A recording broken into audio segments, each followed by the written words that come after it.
வணக்கம்.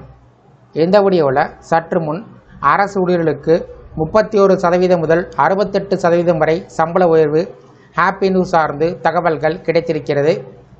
இது சார்ந்து முழு விவரத்தையும் பார்க்கலாம். இந்த வீடியோவை தொடர்ந்து பார்க்குறதுக்கு முன்னாடி நம்ம சேனலை இதுவரைக்கும் சப்ஸ்கிரைப் பண்ணாதவங்க சப்ஸ்கிரைப் பண்ணிக்கோங்க. மத்திய அரசு ஊழியர்கள் ஆவலுடன் எதிர்பார்த்து வரக்கூடிய 8வது ஊதிய குழு குறித்து தற்போது முக்கியமான தகவல்கள் வெளிவந்துள்ளன.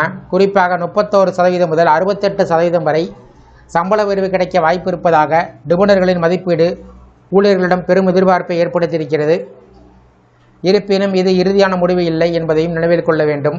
தற்போது ஊதிய குழு தனது பரிந்துரையை தயாரிக்கும் பணியில் தீவிரமாக ஈடுபட்டிருக்கிறது. இதற்கு இடையில் சம்பள உயர்வை நிர்ணயம் செய்யும் மிக முக்கியமான அம்சமான ஃபிட்மென்ட் ஃபேக்டர் குறித்து சில தகவல்கள் வெளிவந்திருப்பதாக கூறப்படுகிறது. அரசு ஊழியர் சங்கங்கள் இந்த முறை அதிக ஃபிட்மென்ட் ஃபேக்டரை வழங்க வேண்டும் என்று தொடர்ந்து வலியுறுத்தி வருகிறார்கள்.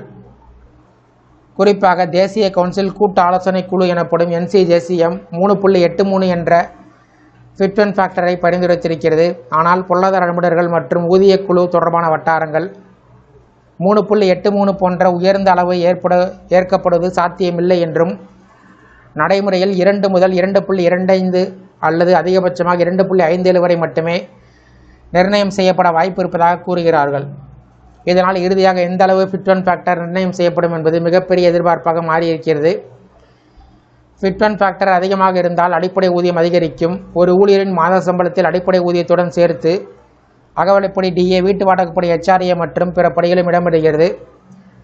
ஃபிட்மென்ட் ஃபேக்டர் நேரடியாக பாதிப்பது அடிப்படை ஊதியத்தை மட்டுமே. இருப்பினும் அடிப்படை ஊதியம் உயரும்போது அதனை அடிப்படையாக கொண்டு கணக்கிடப்படும் சில படிகளும் உயரக்கூடும். இதற்கு முந்தைய ஊதிய குழுவின் அனுபவங்களே சிறந்த எடுத்துக்காட்டாக உள்ளன. 7வது ஊதிய குழுவில் ஃபிட்மென்ட் ஃபேக்டர் 2.57 நிர்ணயிக்கப்பட்டிருந்தாலும் மொத்த சம்பள உயர்வு சுமார் 14.29% மட்டுமே இருந்தது. காரணம், அந்த நேரத்தில் ஊழியர்கள் ஏற்கனவே 125% அகவிலைப்படியை பெற்றுக் கொண்டிருந்தார்கள். அதனால் புதிய ஃபிட்மென்ட் ஃபேக்டரின் தாக்கம் மொத்தத்தில் சம்பளத்தில் குறைவாக வெளியிடப்பட்டது. அதனால் 6வது ஊதியக்குழுவில் ஃபிட்மென்ட் ஃபேக்டர் வெறும் 1.86 இருந்த போதிலும் அப்போது அகவிலைப்படி 24% மட்டுமே இருந்ததால் மொத்த சம்பளத்தில் சுமார் 54% உயர்வு ஏற்பட்டது. இதன் மூலம் ஃபிட்மென்ட் ஃபேக்டர் மட்டுமில்லாமல் அகவிலைப்படி மற்றும் பிற ஊதிய கூறுகளும் இறுதி சம்பள உயர்வில் முக்கிய பங்கு வகிப்பது தெளிவாகிறது. தற்போதைய மதிப்பீட்டின்படி 8வது ஊதிய குழுவில் ஃபிட்மென்ட் ஃபேக்டர் 2 முதல் 2.57 வரை நிர்ணயம் செய்யப்பட்டால், குறிப்பாக நிலை 11 முதல் நிலை 18 வரை உள்ள மத்திய அரசு ஊழியர்களின் மொத்த சம்பளத்தில் சுமார் 31% முதல் 68% வரை உயர்வு ஏற்படலாம் என்று நிபுணர்கள் கணித்திருக்கிறார்கள். ஆனால் இது அதிகாரப்பூர்வ அறிவிப்பு அல்ல, ஒரு மதிப்பீடு மட்டுமே. இறுதி முடிவு ஊதிய குழுவின் பரிந்துரைகள் மத்திய அரசின் ஒப்புதல் அவ்வப்போது நடைமுறையில் இருக்கும் அகவிலைப்படி மற்றும் பிற சலுகையின் அடிப்படையில் தான் அமையும். எனவே 8வது ஊதிய குழுவின் இறுதி அறிக்கைக்காக நாடு முழுவதும் உள்ள மத்திய அரசு ஊழியர்களும் ஓய்வூதியர்களும் ஆவலுடன் இது காத்திருக்கிறார்கள்.